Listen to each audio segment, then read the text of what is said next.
ভাবছেন জলপাই দিয়ে কি করব, বা বা জলপাই দিয়ে অনেক মজার একটা তরকারি রান্না করব, যেটাকে বলে খাটাই বা জলপাই টক।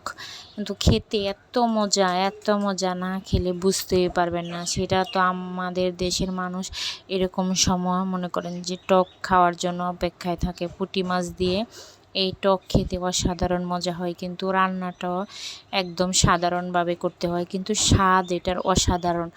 যেমন মনে করেন শুধু হলুদ মরিচ দইনা এইসব দিয়ে ওই হালকা মশলা এই তরকারি হালকা হালকা ঝোলটা করতে হয়। এই তরকারির এই ঝোল তরকারি দিয়ে ভাত খেতে যা মজা লাগে, একদম ফিদা হয়ে যাবেন। তারপরে যদি এরম রৌদ্রের দুপুরবেলা হয় তাহলে তো আর কোনো কথাই নেই। প্লিজ আপনাদের যদি আমার এই ভিডিওটা দেখে ভালো লাগে তাহলে লাইক কমেন্ট শেয়ার করে দিয়ে প্লিজ পাশে থাকবেন, প্লিজ ফলো দিয়ে পাশে থাকবেন।